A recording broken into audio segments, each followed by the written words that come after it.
Hello my dear students, welcome to the maths class.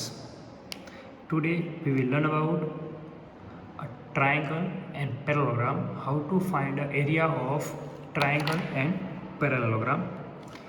तो ये समझने के लिए पहले हम एक रेक्टेंगल की बात करते हैं. सपोज मेरे पास एक रेक्टेंगल है कि अगर मुझे रेक्टेंगल का एरिया फाइंड करना हो तो हम क्या करते थे, लेंथ मल्टीप्लाई ब्रेथ. अगर मुझे किसका एरिया फाइंड करना हो, रेक्टेंगल का. तो अगर रेक्टेंगल का एरिया फाइंड करना हो तो सपोज इसको मैं लेंथ ले लेता हूँ, इसको हम ले लेते हैं ब्रेथ. तो उसका फॉर्मूला क्या होता है, लेंथ मल्टीप्लाई ब्रेथ. लेकिन सेम ये रेक्टेंगल का मैं क्या कर रहा हूँ, टू इक्वल पार्ट कर रहा हूँ. क्या कर रहा हूँ, टू इक्वल पार्ट. और मुझे नीचे वाला शेडेड पार्ट, तो अब देख सकते हो मुझे टू ट्राइंगल मिल गए. तो ये शेडेड पार्ट वाला मुझे ट्राइंगल है, उसका एरिया फाइंड करना है. क्या फाइंड करना है, एरिया. तो पूरा है वो क्या, पूरे जो हमारे पास रेक्टेंगल है उसका एरिया क्या है, लेंथ मल्टीप्लाई ब्रेथ. तो ये हमारा आधा है तो उसका एरिया भी क्या होगा, आधा होगा. तो हम ऐसा भी लिख सकते हैं कि ये शेडेड पार्ट का एरिया फाइंड करना हो तो क्या लिखते हैं, 1/2 लेंथ मल्टीप्लाई ब्रेथ. तो ये ट्राइंगल का एरिया फाइंड करना हो तो हम क्या करेंगे, 1/2 लेंथ मल्टीप्लाई ब्रेथ. लेकिन ट्राइंगल में तो लेंथ एंड ब्रेथ होती नहीं. तो ट्राइंगल में तो क्या बोल सकते हैं कि हाँ, लेंथ एंड ब्रेथ के बीच में देखो 90 डिग्री होनी चाहिए. क्या होनी चाहिए, 90 डिग्री. तो ट्राइंगल में तो क्या होता है, जो नीचे होता है उसको हम बेस कहते हैं, एंड जो वर्टिकली कॉलम में है ये इसको हम क्या कहते हैं, हाइट कहते हैं.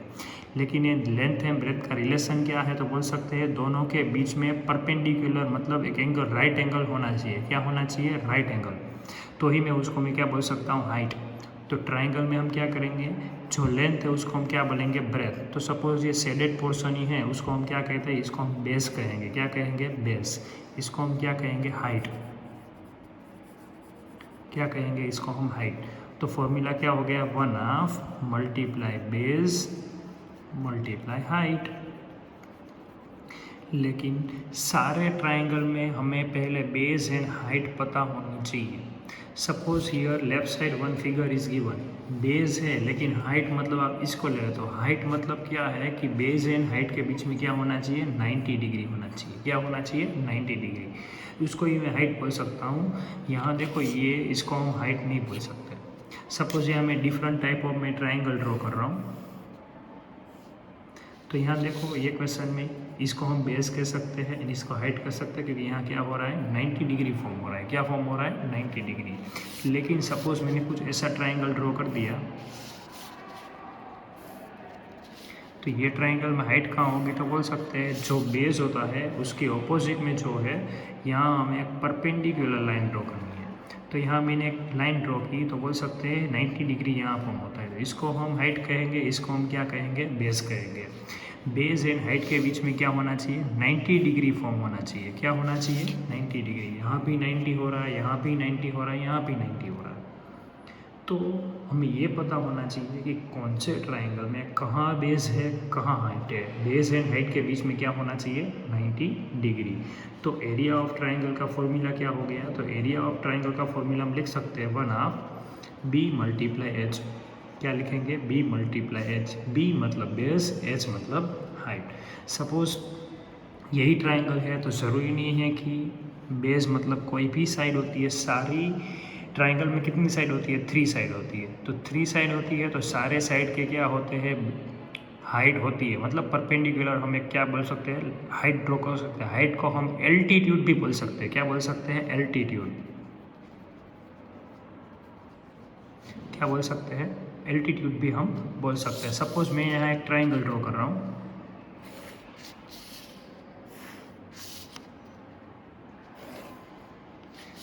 तो यहाँ सपोज मैंने बेस लिख दिया, बेस. ओके, बेस को B1 लिख दिया. तो ये बेस में थर्ड एंगल में 90 डिग्री कहाँ होगा, तो ये दोनों बेस है हमारा. उसको नाम दे देता हूँ मैं X, Y एंड Z. तो ये हमारा बेस है, तो उसके परपेंडिकुलर हाइट बनानी है तो हम कहाँ करेंगे, उसके एग्जैक्टली ऐसे ही बनाएंगे. तो इसको नाम दे दिया मैंने H1, जो हाइट हो गई. तो ये फॉर्मूला हो गया, क्या हो गया, B1 मल्टीप्लाई H1. सपोज किसी को लगे सर इसका हाइट हो सकती है, हो सकती है इसकी हाइट ऐसे होगी, लाइक दिस. देखो मैं यहाँ 90 डिग्री फॉर्म कर रहा हूँ. तो हमें क्या करना है, जहाँ 90 डिग्री फॉर्म होगा हम क्या करेंगे, वहाँ एल्टीट्यूड बनाएंगे. एल्टीट्यूड मतलब हाइट भी बोल सकते हो. तो आप देख सकते हो 1 मिनट आपको समझ में आए। इसलिए देखो ये हमारा क्या हो गया है, ट्रायंगल। और आप देखो यहाँ क्या हो रहा है, 90 डिग्री घूम हो रहा है। तो अगर मैं इसको बेस ले लूँ तो हाइट क्या लेंगे हम, इसको हाइट लेंगे।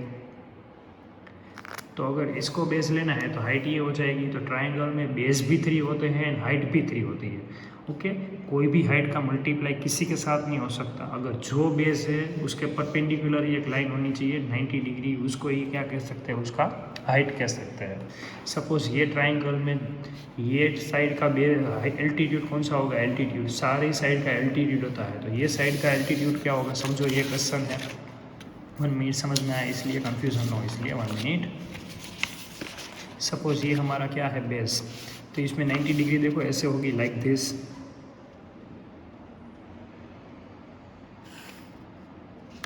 तो ये 90 डिग्री हो गई।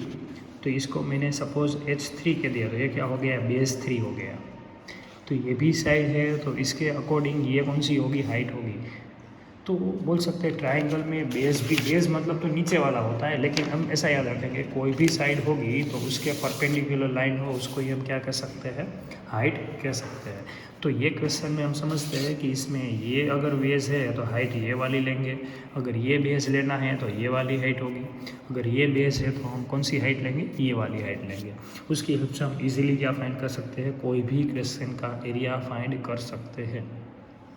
सपोज एक क्वेश्चन दिया हुआ है, मैं यहाँ लिख रहा हूँ कि एक ट्राइंगल है जिसका बेस दिया हुआ है 20 metre and height is 15 metre. मुझे एरिया फाइंड करना है। तो एरिया का फॉर्मूला क्या है, 1/2 मल्टीप्लाई बेस मल्टीप्लाई हाइट। हमें सिर्फ वैल्यू पुट करनी है। तो 1/2 का 1/2, बेस क्या है 20 एंड हाइट क्या है 15। जो अब ऊपर नीचे कुछ कट हो रहा है तो हम कट करेंगे। ये दोनों 2 से कट हो रहा है, 2 1 एंड 2 10। तो रिमेनिंग क्या मिला, 10 मल्टीप्लाई 15। तो आंसर क्या मिला, 150 मीटर स्क्वायर। एरिया है इसलिए क्या लिखना पड़ेगा, स्क्वायर लिखना पड़ेगा। तो हम क्या करेंगे, बेस एंड हाइट जो दी हुई है उसकी वैल्यू पुट करेंगे तो हमें क्या मिल जाएगा, एरिया मिल जाएगा। इन सेम वे यही क्वेश्चन में अगर हम पैरेललोग्राम की बात करें तो उसमें भी सेम वही मेथड होगी कि कोई भी पैरेललोग्राम हो, अगर उसका एरिया फाइंड करना है तो हम क्या करेंगे, बेस मल्टीप्लाई हाइट। तो अगर नीचे वाली साइड है तो उसका बेस क्या होगा, ये होगा। तो इसमें भी बोल सकते हैं अगर ये बेस लेना है तो इसकी हाइट हमें कुछ ऐसी लेनी पड़ेगी। सपोज एक क्वेश्चन एक सॉल्व करते हैं कि अगर बेस दिया हुआ है 20 मीटर एंड हाइट दी हुई है 10 मीटर। तो हम क्या करेंगे, फॉर्मूला क्या है, base multiply height. Base is 20 and height is 10। तो हमारा एरिया क्या हो जाएगा, 200 मीटर स्क्वायर। तो ये क्या हो गया, हमारा एरिया हो गया। तो पैरेललोग्राम में भी ऐसा ज़रूरी नहीं है नीचे ही बेस होता है, ऊपर ही बेस होता है। 4 साइड है तो कोई भी साइड के परपेंडिकुलर लाइन फॉर्म हो सकती है। आपको एक यहाँ एग्जांपल, एक बिग पैरेललोग्राम ड्रॉ करके समझते हैं कि सपोज ऐसा एक पैरेललोग्राम दिया हुआ है।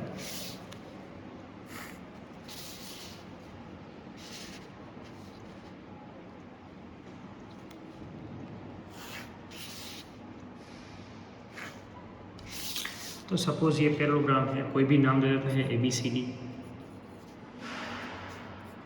सपोज मैंने इसको ले लिया बेस, ओके, इसको B1 लिख दिया।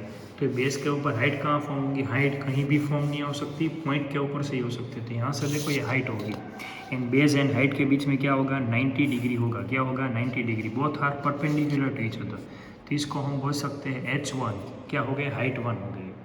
अब सपोज सोचो कि सर इसको मैं हाइट बेस ले सकता हूँ, अगर हाँ ये दिया हुआ है तो उसके पास कौन सी हाइट होगी, ये वाली होगी।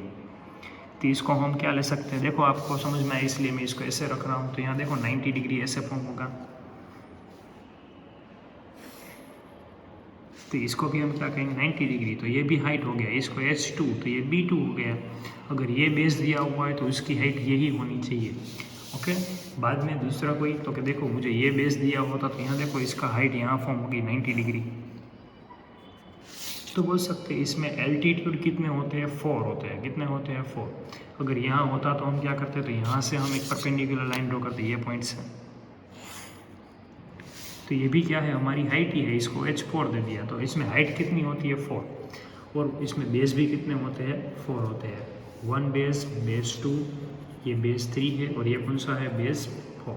देयर आर 4 बेस एंड 4 बोल सकते हैं हाइट। अगर सेपरेट ड्रॉ करूँ तो मैं सेपरेट भी ड्रॉ कर रहा हूँ। यहाँ देखो कि अगर ये हाइट है तो ये बेस हो गया, तो इसको भी हाइट कहेंगे, इसको बेस। दूसरा पैरेललोग्राम में ड्रॉ कर रहा हूँ, चारों सेपरेट कर रहा हूँ तो आपको समझ में आए। अगर ये हाइट है तो इसको हम बेस कह सकते हैं, क्योंकि यहाँ 90 डिग्री फॉर्म हो रहा है, यहाँ ये 90 डिग्री फॉर्म हो रहा है। तीसरा कहाँ हो सकता है, तो बोल सकते हैं अगर ये बेस लिया तो हम इसको क्या ले सकते हैं, हाइट ले सकते हैं, यहाँ 90 डिग्री हो रहा है। फोर्थ क्या हो रहा है, तो बोल सकते हैं कि अगर मैंने कौन सा ले लिया, ये बेस ले लिया, तो हाइट कहाँ से होगी, ये वाली होगी, तो इसको भी हम हाइट कहते हैं। तो इसमें पैरेललोग्राम में बेस भी 4 होती है, हाइट भी कितने होते हैं, 4। बेस मतलब तो एक्चुअली नीचे वाला ही होता है, लेकिन हाँ कभी कभी ये साइड है तो उसका एल्टीट्यूड लेना है। एल्टीट्यूड मतलब height, and base and height के बीच में कौन सा एंगल फॉर्म होता है, राइट एंगल। कोई भी क्वेश्चन हो, सपोज ये क्वेश्चन में हाइट दी हुई है 17 एंड बेस दिया हुआ है 5, तो हम क्या करेंगे, एरिया का फॉर्मूला क्या है, बेस मल्टीप्लाई हाइट। बेस दिया हुआ है 5 एंड हाइट दी हुई है 17, तो 17 का क्या होता है 85। मीटर है तो मीटर स्क्वायर, तो ज़रूरी नहीं है बेस मतलब नीचे ही होगा, ये भी हो सकता है। तो हमें सिर्फ क्या फाइंड करना है, एरिया फाइंड करना है। एरिया के लिए ये पता होना चाहिए कि बेस कहाँ है एंड हाइट कहाँ है। चलो एक क्वेश्चन देता हूँ। सपोज मेरे पास एक ट्राइंगल है, तो ये ट्राइंगल है जिसका मुझे एरिया पता है। ओके, एरिया ऑफ ट्राइंगल मुझे पता है कि 200 मीटर स्क्वायर, एंड बेस भी मुझे पता है। बेस मैंने लिख दिया कि है मेरे पास, सपोज लिख दिया 20 मीटर। मुझे हाइट फाइंड करनी है, तो हाइट मतलब तो ये वाली होगी, यहाँ 90 डिग्री फॉर्म हो रहा है, तो ये एच फाइंड करना है, ये बेस गिवन। तो एरिया ऑफ ट्राइंगल का फॉर्मूला क्या है, तो area of triangle is equal to 1/2 multiply B multiply H. Triangle question में जो डेटा दिया हुआ है उसको हम मेंशन करेंगे। Area of triangle is given 200 is equal to 1/2, base given 20, height not given, जो नहीं है उसको एज इट इज। देखो ये 2 से कट हो रहा है, 2 1 सा 2 10 सा, तो रिमेनिंग मिला 200 इज इक्वल टू 10 मल्टीप्लाई एच। 10 डिवाइड में जाएगा तो 200 डिवाइड बाई क्या होगा 10 इज इक्वल टू एच। तो अब मुझे एच की वैल्यू क्या मिलेगी 20।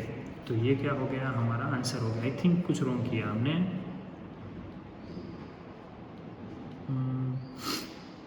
ओके राइट है, तो हाइट भी मुझे क्या मिल गई 20 मीटर। ओके, तो ये क्या हो गया, हमारा आंसर हो गया।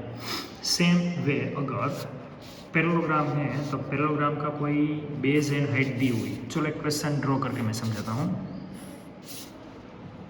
कि ये ट्राइंगल है जिसका मुझे क्या दिया हुआ है, डेटा दिया हुआ है। चलो ये बेस दिया हुआ है कि 12 मीटर और हाइट भी दी हुई है 9 मीटर। मुझे एरिया फाइंड करना है, तो इसको हम क्या कहते हैं, बेस, और यहाँ 90 डिग्री हो रहा है, इसको हाइट कहेंगे। चलो सोल्व करते हैं। तो सोल्व कैसे करेंगे, तो एरिया ऑफ पैरेललोग्राम का पी लिख दिया, और आप ऐसा भी लिख सकते हो, पी के ऊपर ऐसा सिंबल कर दो, या फिर ऐसा भी लिख सकते हो, एरिया ऑफ, ऐसा पैरेललोग्राम ड्रॉ करके ऊपर एम लिख दो, तो इसको भी हम एरिया ऑफ पैरेललोग्राम कह सकते हैं। क्या होगा, base multiply height. Okay, base कितना है 12, हाइट कितनी है 9। ज़रूरी नहीं है बेस मतलब नीचे वाला ही हो, दोनों के बीच में 90 डिग्री फॉर्म हो, उसको हम क्या कह सकते हैं, बेस कह सकते हैं। 12 9 का क्या होगा 108 मीटर स्क्वायर। तो ये क्या हो गया, हमारा एरिया हो गया। तो हम क्या करेंगे, सेम यही मेथड से एरिया फाइंड करेंगे। सेम, चलो उसके जैसा एक लास्ट क्वेश्चन ले लेते हैं कि मेरे पास सपोज एक पैरेललोग्राम है, हाइट गिवन 13 मीटर, और मुझे एरिया दिया हुआ है कि area of parallelogram is 91 metre square. मुझे क्या फाइंड करना है, हाइट फाइंड करनी है, सॉरी बेस फाइंड करना है। Height is given, okay, height is given, height कितनी है 13 मीटर। सेम यही फॉर्मूला चलो पुट करते हैं, area of parallelogram is equal to base multiply height.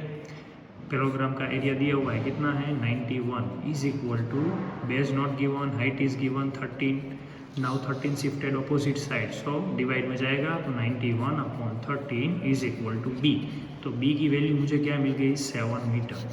तो ये क्या हो गया, हमारा आंसर हो गया। कोई भी क्वेश्चन हो हम क्या करेंगे, जो डेटा दिया हुआ है उसको हम मेंशन करेंगे। क्वेश्चन में बेस दिया हो, एरिया हो, लेकिन हाँ कंडीशन है यूनिट सेम होनी चाहिए, एंड हाँ हमें क्या करना है, पहले क्वेश्चन को समझना है, जो डेटा दिया हुआ है उसको हम पहले मेंशन करेंगे, बाद में देखेंगे जो फाइंड करना है उसका फॉर्मूला की जो वैल्यू है वो गिवन है तो मिल जाएगा, अगर नहीं होगी तो वो कैसे फाइंड होगा वो हमें सोचना है।